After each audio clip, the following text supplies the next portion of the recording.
नमस्कार विद्यार्थी मित्रांनो, मी ज्ञानेश्वरी विदर्भ आयएस अकॅडमीच्या ऑनलाईन प्लॅटफॉर्मवरती तुम्हा सगळ्यांचं स्वागत आहे। आज आपलं हेडिंगच दिलेलं आहे सेशनला, ज्याचं नाव आहे ब्रह्मास्त्र। या सीसॅट पेपरमध्ये तुम्हाला फक्त पॅसेज जरी तुम्ही सॉल्व करून गेले ना तरी तुमचे 70 मार्क बनले पाहिजे, अशी आपण काय केलेली आहे, तुमची रणनीती दिलेली आहे। तुम्हाला आज मी सगळे हायलाइटेड टॉपिकसुद्धा सांगणार आहे। मॅथ्स रिझनिंगला मॅडम कोणतं टॉपिक करून जायचं आहे, फार नाही करायचे बेटा, फक्त 5-6 जरी टॉपिक करून गेले ना खूप आहे तुमच्यासाठी, इनफ दॅट सफिशियंट। एवढं आपल्याला करायचंच नाही आहे। पॅसेजला बघायचं, आकलनला बघायचं, मॅडम आम्ही मॅथ्स रिझनिंग तर केलंच नाही, मग आमचं कसं, आमचं सीसॅट होईल का क्वालिफाय? यस, डेफिनेटली होणार, पण त्याच्यासाठी आपल्याला स्ट्रॅटेजी फॉलोअप करावं लागेल। तुम्ही मॅथ्स रिझनिंग नाही जरी केलं, अख्खे तुम्ही 62.5 मार्क जरी सोडले मॅथ्स रिझनिंगचे, उरलेल्यापैकी 70 मार्क काढू शकतात का? 70 नाहीच पाहिजे, आपल्याला 67च मार्क पाहिजे। सो काळजी करायची नाही, त्याच्यासाठीच आपण हा व्हिडिओ बनवलेला आहे की आता बघा, मी तुम्हाला ज्या काही पहिल्यांदा काही गोष्टी सांगेल त्याच्या अकॉर्डिंग मी तुम्हाला सांगू शकत नाही की हे कसं इम्प्लिमेंटेशन होणार। तर इम्प्लिमेंटेशन करण्यासाठी डेमो दाखवावं लागेल की नाही, मला सांगावं लागेल की नाही हा ट्रिक्स आपल्याला वापरायची आहे अशी पेपरमध्ये, याला आपल्याला सॉल्व करायचं आहे। मी तुम्हाला काय करेल ते गोष्टी सांगेल। म्हणजे सगळ्यात पहिलं आपल्याला काय करायचं आहे, तुम्हाला पेपर डाउनलोड करायचा आहे, जो तुम्हाला टेलिग्राम चॅनलला ऑलरेडी आपण प्रोव्हाइड केलेला आहे। तो डाउनलोड करा, PDF काढा, देन त्याच्यावरनं बघा। आज जी मी तुम्हाला स्ट्रॅटेजी काही सांगणार आहे, पहिले स्ट्रॅटेजी ऐकायची, ओके। काही महत्त्वाचे पॉईंट वाटले लिहून घ्यायचे। मी जशी स्ट्रॅटेजी सांगितली सेम स्ट्रॅटेजी लावायची आहे पेपरला, आणि त्यानंतर तुम्हाला स्वतः हा पेपर सॉल्व करायचा आहे। देन तुम्हीच बघणार की 2 तासामध्ये तुमचे 85+ मार्क येतात की नाही। डेफिनेटली येणार बेटा, डेफिनेटली प्रत्येकाचे मार्क येणार। मी जी काही तुम्हाला स्ट्रॅटेजी सांगते 85+ येणार तुमचे मार्क, एवढी जबरदस्त स्ट्रॅटेजी सांगते। फक्त तुम्हाला काय करायचं आहे, शेवटपर्यंत स्ट्रॅटेजी ऐकायची, त्याच्यानंतर हा PDF तर तुमच्याकडे आहेच, आणि मी जसं सांगितलं तसं सॉल्व करायचं। डेफिनेटली 85+ येणार मार्क, ओके। सांगते मी तुम्हाला स्ट्रॅटेजी, पटपट सांगते। सगळ्यांना माहिती आहे की मला उत्तरामध्ये 50 क्वेश्चन येतात, 25 क्वेश्चन येणार, त्याच्यानंतर आकलनचं मला 5 क्वेश्चन येणार। हे सगळं मला मार्कांचं डिस्ट्रीब्युशन सगळं मला माहिती आहे। मला पाहिजे स्ट्रॅटेजी।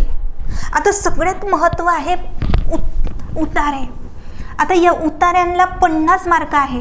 आता 50 क्वेश्चन आहे, 50 क्वेश्चन आहे। आता या 50 क्वेश्चनला 125 मार्क, 125 मार्कांना कसं टॅकल करायचं, महत्त्वाचं गोष्ट। हे बघा आकलन, हे तर आपण डेफिनेटली करतो, यामध्ये तर कोणाला काही प्रॉब्लेमच नाही। याच्यामधलं स्पेशल एक सेशन बनवेल, ज्याच्यामध्ये मी सांगेल तुम्हाला 12.5 पैकी 12.5च मार्क पडले पाहिजे अकॉर्डिंग टू यू। म्हणजे त्याच्यामध्ये कसं आपल्याला त्याच्यामध्ये स्ट्रॅटेजी फॉलोअप करायच्या। 12.5 पैकी 12.5च घेऊ बेटा, त्याच्यामध्ये माझ्याकडे ट्रिक्स आहे, ते नंतर बघू आपण। आज याच्यावरती वर्क करू, याच्यामधले हायलाइटेड टॉपिक सांगेल मी आजच्या सेशनमध्ये, आणि याच्यावरती कसं कुठून करायचं सांगते मी तुम्हाला। बघा, सगळ्यात पहिले उतारे आलेले आहे। आता या उतार्यांमध्ये मला बघायचं आहे की मला पॅसेजचं डिस्ट्रीब्युशन कसं होते। 50 क्वेश्चन येतात, 10 पॅसेज येतात, त्या 10 पॅसेजपैकी मला जे निरीक्षणात्मक आहे ते 80% म्हणजे जवळपास 7 ते 8 पॅसेज जे आहेत ना ते असं बघितल्याबरोबर सुटतात। मग ते पॅसेज कोणचे आहे मॅडम, ते सांगते मी तुम्हाला आज। हे बघा, आकलनात्मक पॅसेज, ज्याच्यामध्ये 20% पॅसेज येणार। आता हे 20% कुठले येणार, कसे ओळखायचे, यांना ओळखण्याची पण काही ट्रिक्स आहे। ते कसं ओळखायचं सुरुवातीला मी ते सांगेल तुम्हाला की त्याला ओळखायचं कसं, मग ते ओळखता आलं की मग तुम्हाला पेपर पटापट सॉल्व होणार। आता मला तुम्हाला निरीक्षणात्मक जे आपण पेपर सॉल्व करणार आहे, आपल्याकडे टोटल किती पॅसेज आहे बेटा, 10 पॅसेज आहे। 10 पॅसेजपैकी आपल्याला सुरुवातीला 7 पॅसेज सॉल्व करायचे आहे, ओके। एक पॅसेज इंग्लिशचा येतो, ओके, एक पॅसेज इंग्लिशचा येतो, आणि 2 पॅसेज जे येतात ते हार्ड लेवलचे येतात। ते आपल्याला सॉल्वच करायचं नाही आहे, पण त्याला आपल्याला ओळखता आलं पाहिजे त्या 2 पॅसेजला, ते मी आज सांगते। आता हे जे 7 पॅसेज आहे त्याच्यामधलं बायफर्गेशन कसं केलं तर प्रत्येक पॅसेज आपल्याला दिलेलं असतं।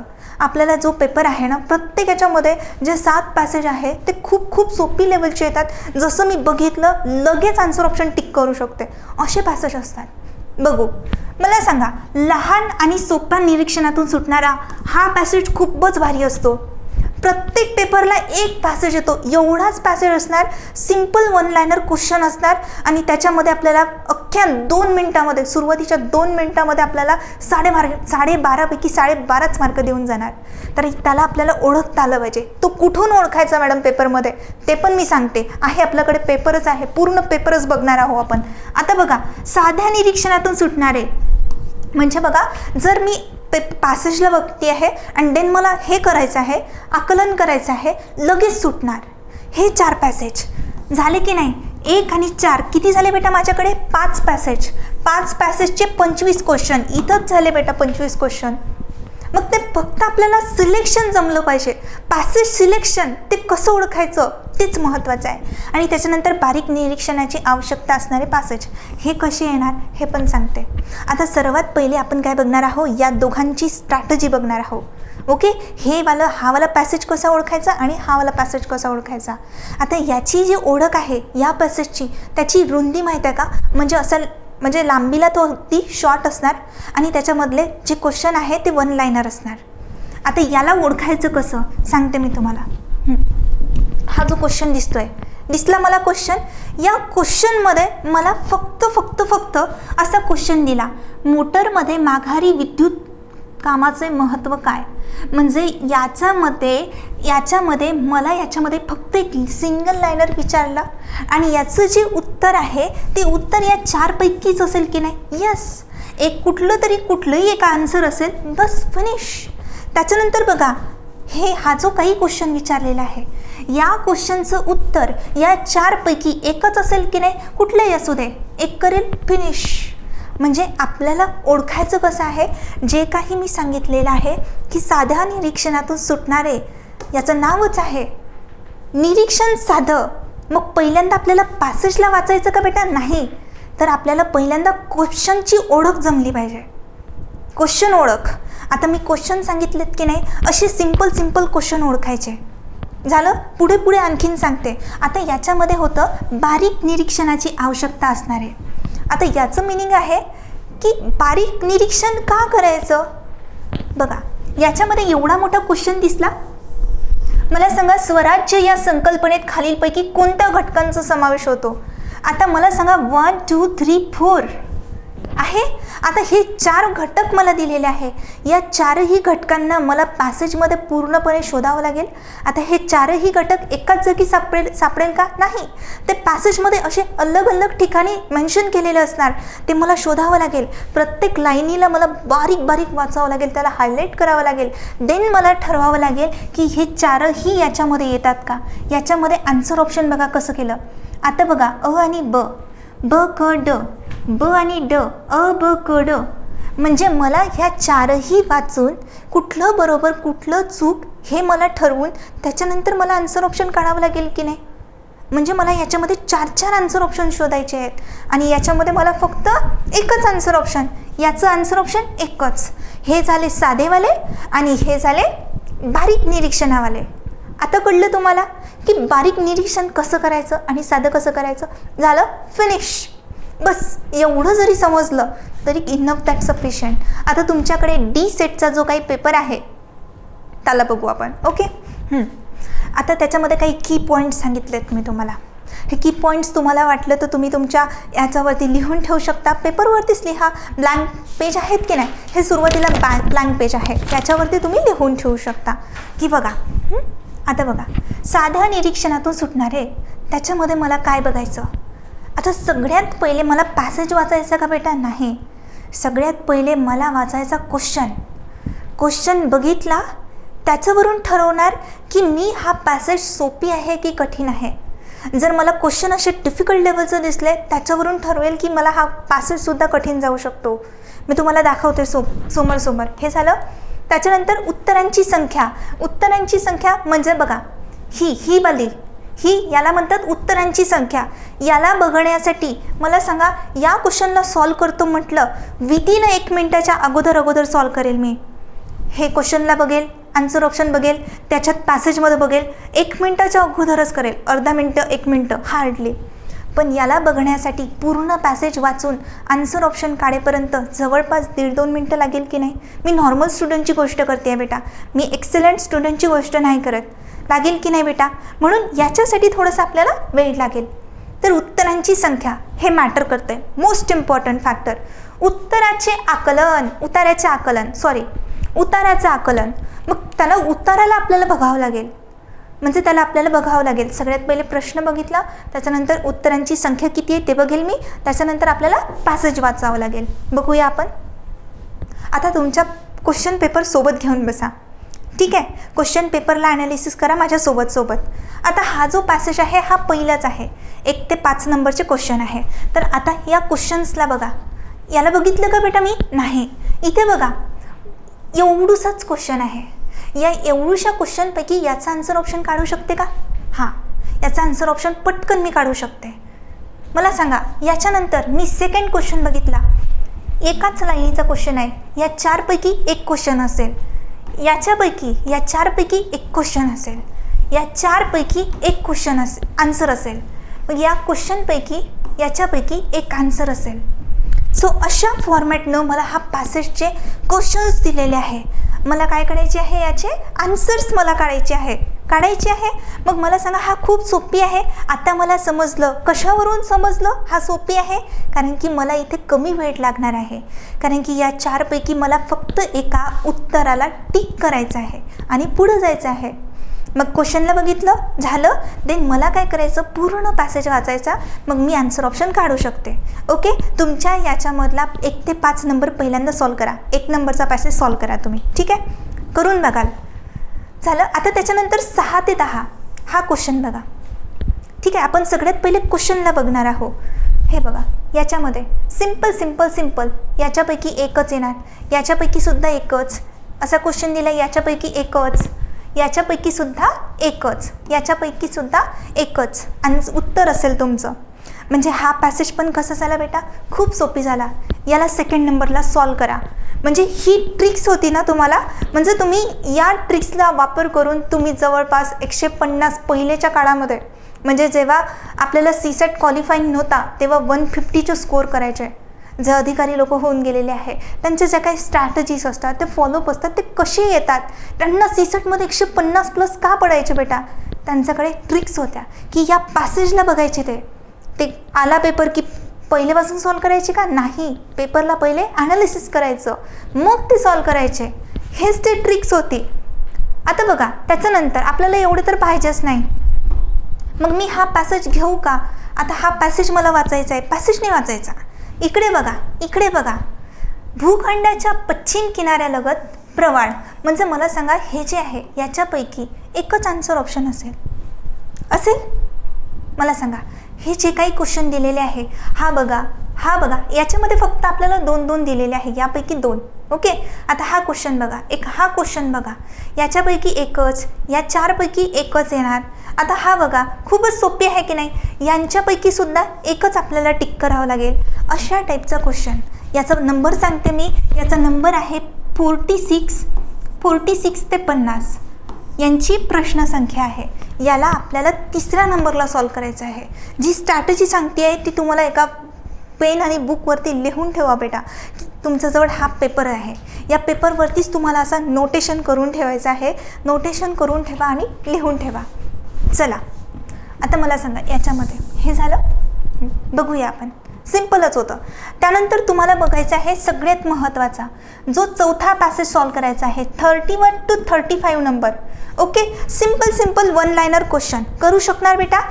करा. 31, 35 याला हायलाईट करा. 31, 35 हा 4थ्या नंबरला करायचा. का करायचा? कारण की याच्यामध्ये सुद्धा 1 लाइनरच आहे. फक्त हा क्वेश्चन सोडला तर बाकी तर 1 लाइनरच आहे. ओके. एक क्वेश्चन येणार बघा. याच्यामध्ये सुद्धा 1 लाइनर, याच्यामध्ये सुद्धा 1 लाइनर. अशा प्रकारे तुम्हाला सॉल्व करायचं आहे. आता तुम्हाला सांगितलं होतं मी, एक पॅसेज असा येणार की त्याची रुंदी आहे ती खूपच छोटी असणार. दिसायला छोटा, वाचायलाही सोपा, खूप सोपी. त्याला आपण लगेच बघू. मला सांगा, जागतिक पर्यावरण बदल बघा, तुमच्या 36 ते 40 या क्रमांकाला दिलेला आहे. एवढीच माहिती आहे. मला सांगा, एवढ्या माहितीच्या अकॉर्डिंग आपल्याला किती सिंपल क्वेश्चन विचारले मला सांगा. याच्यामध्ये डायरेक्ट आपल्याला आन्सर ऑप्शन टिक करायचं आहे. याच्यामध्ये डायरेक्ट आन्सर ऑप्शन टिक करायचं आहे. आता बघा, हा जो क्वेश्चन आहे याच्यापैकी आपल्याला हे बघावं लागेल आन्सर ऑप्शन. पण मला सांगा, हा अगदी सोपी आहे बेटा. अशा टाईपचा उतारा प्रत्येक पेपरमध्ये एक येतो आणि तुम्हाला अख्ख्या 2 मिनिटामध्ये पूर्ण मार्क देऊन जातो. मग सोडायचंच नाही याला सगळ्यात पहिले सॉल्व करायचा. ठीक आहे, हाच आहे तो उतारा तुमच्या याच्यामधला. सिंपल आहे, एकदम सिंपल आहे बेटा. डायरेक्ट आपण आन्सर ऑप्शन करू शकतो. ओके, चलो. आता तुम्हाला बघायचं आहे बारीक निरीक्षणाचे उतारे. ते कोणचे असणार, काय असणार, त्याच्यामध्ये मी सांगते. बघा, याला सगळ्यात पहिले उताराचा आकलन करायचं आहे. आपल्याकडे इथपर्यंत टोटल याच्या मागे टोटल आपण किती पॅसेज बघितले? 5 पॅसेज बघितले.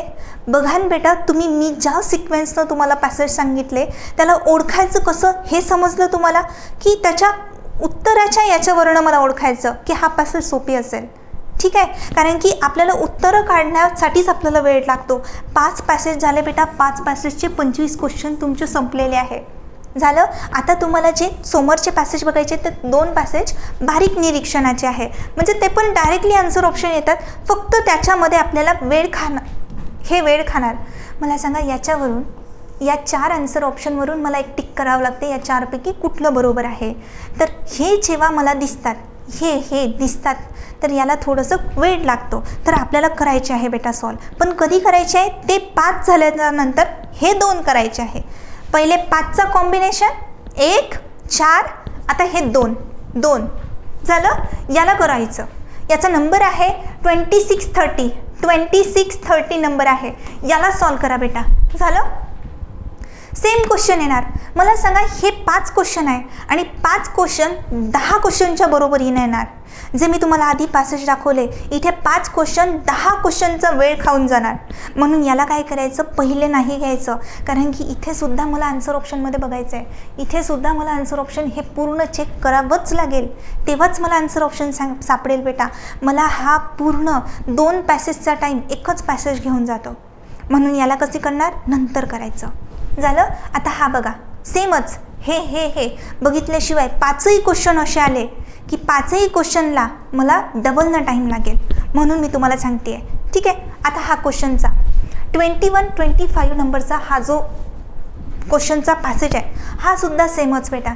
याच्यामध्ये सुद्धा हे बघा, कुठलं विधान सत्य नाही, यापैकी कुठलं विधान सत्य नाही. म्हणजे मला हे 4ही पहिले चेक करावं लागेल आणि मग ठरवावं लागेल की कुठलं विधान सत्य नाही. त्याच्यासाठी सुद्धा मला वेळ लागेल. डबलनं वेळ लागतोय. हे बघा, सेम डबल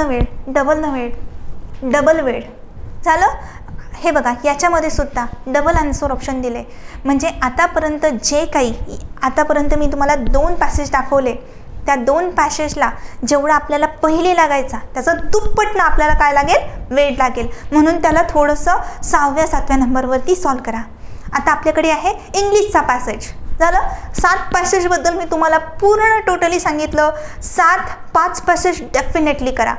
त्याच्यानंतर कोणचे करायचे, ते 2 करायचे. तिसरा आता आला आपल्याकडे इंग्लिशचा पॅसेज. आता इंग्लिशचा पॅसेज त्याच्यामध्ये मराठीत कन्वर्शन असतं का बेटा? नाही. जर सोपी आला तर करायचा, कठीण आला, तुम्हाला कठीण वाटत असेल सोडून द्यायचा. आपल्याकडे ऑलरेडी आपण 7 पॅसेज सॉल्व केले. झालं. चलो, हा बघा आहे. सोपी वाटलं तर करायचं. ओके. त्यात तुम्हाला डिपेंड करेल की तुमचं बॅकग्राऊंड काय आहे. तुम्ही आर्ट, कॉमर्स जे काही असेल तरी बेटा सोपीच असतो. असं बघितल्याबरोबर आपल्याला आन्सर ऑप्शन सापडून जातो. हा जो काही पॅसेज होता, यांचे जे काही आन्सर ऑप्शन होते ते फार सोपे होते. आपण सांगू शकत होतो. ओके. चलो, आता हा बघायचा आहे उताराचे आकलन आवश्यक. याच्यामध्ये हे 2 पॅसेज एवढे भयंकर त्रास देणार की ज्याच्यामध्ये आपल्याला प्रत्येक गोष्ट पूर्ण पहिल्यांदा मला उतारा वाचल्याशिवाय तो प्रश्नच समजणार नाही. अशा टाईपचं क्वेश्चन येणार. ते आपल्याला लगेच समजतात. कसे समजणार मी सांगते तुम्हाला. इथे बघा, हा जो काही मला असा एक पॅसेज दिलेला आहे, याचा नंबर आहे 11-15. याला तुम्ही सगळ्यात शेवटीला सॉल्व करायचं. सगळं पेपर झाल्याच्या नंतर, सगळा पेपर झाला आणि माझ्याकडे टाईम उरलेला आहे तेव्हा याला हात लावायचा. मला सांगा, आता आपण याला क्वेश्चनला बघू.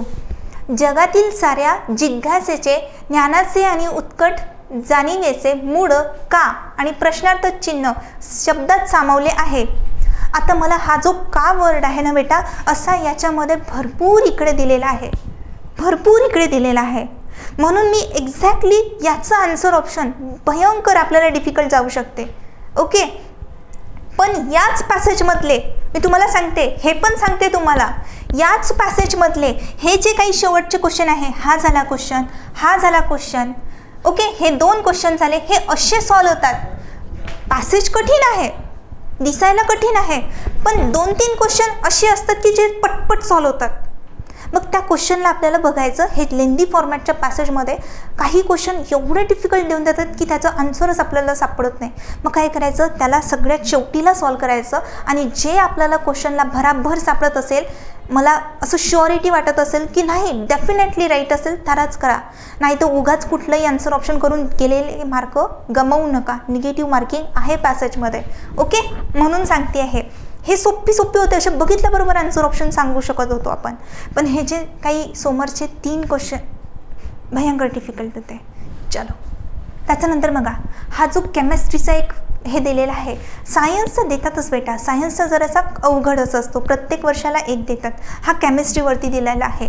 आता याचे जे मी क्वेश्चन दाखवते ना, ते बघा, हे सगळं क्वेश्चन बघा. आता हे जे रिॲक्शन्स आपल्याला दिलेली आहे या केमिस्ट्रीचे, या रिॲक्शन्सला आपल्याला पूर्ण ॲज इट इज पॅसेजमध्ये दिलेली नाहीच आहे. मला त्याला सगळं जोडून, सगळं काही करून, मग ॲनालिसिस करून, प्रॉपर आकलन करून मला काय करावं लागेल, हे कळावं लागेल. आकलन केल्याच्या नंतरच मला उत्तर भेटेल. भरपूर वेळ निघेल की नाही. मग अशा पॅसेजला आपल्याला अगदी शेवटी करायचं. जमत नसेल तर सोडून दिलं तरी चालते, पण रिस्क नाही घ्यायची बेटा, कारण की आपण already 7 passage with accuracy solve केलेच आहेत की नाही. 5 पॅसेज तर ॲक्युरेट येणार बेटा, डेफिनेटली येणार, कारण की आपण त्या वेनं गेलेलो आहे, टप्प्याटप्प्यानं गेलेलो आहे. फार सोपी येतात, तुम्ही काही काळजी करू नका, खूप सोपी येतात. फक्त तुम्हाला समजलं पाहिजे की ऑन दॅट ट्रॅक आपल्याला जायचं आहे. जो मी तुम्हाला रूट बनवून दिलेला आहे, त्या रूटनं जर गेले, सक्सेस तुमचीच आहे. तुम्ही हा सेशन संपल्याच्या नंतर पूर्ण सॉल्व 2 तास लावून, घड्याळीत लावून तुम्ही सॉल्व करून बघा, डेफिनेटली तुम्हाला भेटेल आन्सर ऑप्शन. तुम्हाला रिझल्ट क्विक भेटेल बेटा, क्विक रिझल्ट भेटेल. ओके, झालं. हा त्याच्यानंतर बघा, हा वाला सेमच, सगळं बघितल्यानंतरच आपल्याला काय भेटेल, आन्सर ऑप्शन. सगळे आपल्याला रिॲक्शन्सच देऊन दिलेले आहे आणि सगळ्या रिॲक्शन्सचे आन्सर ऑप्शन आपल्याला सांगावंच लागेल. आता इथे फार आपल्याला मी जास्त वेळ घेत नाही तुमचा. मी तुम्हाला जे काही प्लॅन्स ऑफ ॲक्शन सांगितले आहे त्या अकॉर्डिंग हा 2023चा पेपर एकदा मी तुम्हाला सांगते, माझ्यावरती विश्वास ठेवा आणि तुम्ही करून बघा. ज्या सिक्वेन्सनं मी तुम्हाला सांगितलं आहे, 2 तासामध्ये किती मार्क येतात, डेफिनेटली बेटा तुम्हाला मार्क जास्तच येतील. ओके, डेफिनेटली जास्त येतील. ओके, हे झालं. आणि आकलन आपल्याला जे काही हे शेवटचे 5 क्वेश्चन असतात ते सुरुवातीला करायचे आहे. त्याच्यानंतर आपल्याला पॅसेजच्या टेक्निक सांगितल्या मी तुम्हाला, हे 2 नंतर करायचे. आता मला सांगा, तुम्हाला एक हे होतं की मॅडम आम्हाला रिझनिंगचे खूप महत्त्वाचे टॉपिक सांगते आहे. एवढं जरी करून गेले ना बेटा, खूप महत्त्वाचं आहे, खूप अतिशय महत्त्वाचं आहे. नेमके हमखास येणारे टॉपिक हेच आहे, एवढं करून जा. बघा, लॉजिकल रिझनिंगमधलं सिलॉगिझम, विधान आणि निष्कर्ष हा एक टॉपिक खूप महत्त्वाचा. त्याच्यानंतर विधान, निष्कर्ष, गृहीतकं. विधान निष्कर्ष देणार किंवा विधान आणि गृहीतकं देणार किंवा एखादा पॅसेज देणार, त्याचा अकॉर्डिंग 4 सेंटेन्स देणार आणि याच्यामध्ये विधान गृहीतकामध्ये एक क्वेश्चन येणार जो शॉर्ट ट्रिकच्या भरोशावर निघणार. डेफिनेटली मी भरपूर शिकवलं आहे तुम्हाला शॉर्ट ट्रिक कशा लावायच्या. याच्यामध्ये एक क्वेश्चन येणार, 2.5 मार्क देऊन जाणार विदिन 2 to 5 सेकंड्समध्ये शॉर्ट ट्रिक थ्रू. ओके, तो लावायचा. आता मला सांगा, आकृत्यांवरती प्रश्न. आकृत्यांवरील प्रश्न डेफिनेटली येतो बेटा. ते पेपर फोल्डिंग असू दे, आकृती शृंखला असू दे, आकृती सहसंबंध असू दे, 2 ते 3 क्वेश्चन येणार बेटा. 2 क्वेश्चन ठरलेलेच आहे आकृत्यांचे. VVIM बेटा टॉपिक, म्हणजे तुम्ही या टॉपिकला काय करायचं, करूनच जायचं आहे. रिझनिंगचे आहे हे. त्याच्यानंतर जनरल मेंटल ॲबिलिटीचे, बैठक व्यवस्था, सिटिंग अरेंजमेंट खूप सोपी येतो, हे करायचं. एक सांकेतिक भाषा म्हणजे कोडिंग डिकोडिंग. ओके, संख्या शोधा. संख्या शोधामध्ये तुम्हाला मिसिंग टर्म म्हणजे एखादी अशी डायग्राम वगैरे देऊन देणार, अशा प्रकारची इथे अंक देणार आणि इथला काढा म्हणणार, अशी सिरीज कॉम्बिनेशनचे. त्याच्यानंतर खरे खोटे, दिशाज्ञान चाचणी, कुट प्रश्न, नातेसंबंध, हे सगळे टॉपिक हायलाइटेड टॉपिक आहे. एवढंच करायचे आहे. एवढं जरी केले ना तुम्ही, अजून रिझनिंग करतो म्हटलं 30-35 टॉपिक आहे. 30-35 टॉपिक करून जायचे का आपल्याला? नाही. एवढे करा, इनफ दॅट सफिशियंट. तुम्हाला जी स्ट्रॅटजी मी फॉलोअप सांगितली आहे, जे टॉपिक्स मी तुम्हाला सांगितले आहे, एवढं अभ्यास करा. मग त्याच्यानंतर हा पेपरला घ्यायचं, पेपरला सॉल्व करून बघायचं आणि नंतर पेपर सॉल्व केल्याच्या नंतर डेफिनेटली मार्क येणार बेटा. आणि नंतर कमेंट सेक्शनमध्ये तुम्ही कमेंट करा की मॅडम ट्रिक वर्क केली आणि अशा टाईपनं आम्ही पॅसेज सॉल्व केलं आहे, मग तुम्ही मला नक्की सांगू शकता. आणि ही स्ट्रॅटेजी पूर्ण याच्यासाठी आपण लावणार आहोत, पूर्ण याच्यासाठी. सो मी तुम्हाला असेच सगळं मी सांगणार आहे सीसॅटबद्दल. दर वीकली मी तुम्हाला येणार आणि सीसॅटबद्दल मी तुमची सगळी भीती घालवून देणार. आज आपण बघितलं पॅसेजच्या टेक्निक्स, ओके, की त्याला सिक्वेन्शियली कसं सॉल्व करायचं, त्याला पेपरला कसं तोळत न्यायचं. एका नामानं पहिल्या क्वेश्चनपासून तर 80 क्वेश्चनपर्यंत येणार का तुम्ही? नाही. तर त्याला मधातून तोळत न्यायचं आहे आपल्याला अकॉर्डिंग टू पॅसेज ॲनालिसिस सांगितलं आहे. पुढच्या सेशनला मी तुम्हाला जे काही आकलनचे क्वेश्चन येतात, 12.5पैकी 12.5च पडले पाहिजे तुम्हाला. 12.5 मार्क घेऊन जाऊ आपण पेपरला. टेन्शन घ्यायचं नाही. आठवड्यातून फक्त 1 तास काढायचा बेटा माझ्यासाठी, फक्त 1 तास सीसॅटसाठी काढायचा. मी स्ट्रॅटजी तुम्हाला सांगेल आणि फक्त मी तुम्हाला जे काही टॉपिक तुम्हाला सांगितले आहे एवढं करणं मस्त आहे. ओके, काय करता एखाद्या वेळेस जर पॅसेजच्या आपल्याला लागलं आहे आपल्या तिकडे, मग काय करणार? रिझनिंग तर हातात असलं पाहिजे. ॲटलिस्ट तुम्ही दिवसातून अर्धा तास जरी रिझनिंगला घेऊन बसले, अजून आपल्याकडे भरपूर वेळ आहे म्हणून सांगते. अर्धा-पाऊण तास जरी घेऊन बसले दिवसातले, खूप आहे. 30 मिनटं फक्त काढा, झालं. आणि फक्त माझं सेशन तुम्हाला बघायचं आहे, कारण की मी त्याच्यामध्ये सांगणार आहे याच्या पुढं पॅसेज सॉल्विंगच्या टेक्निक्स, प्रत्येक पॅसेजला सॉल्व कसा करायचा, आकलन क्षमता सॉल्व कसं करायचं, त्याच्यानंतर रिझनिंगचे पण काही सांगून दे. ओके, चलो बाय बाय गाईज, थँक्यू.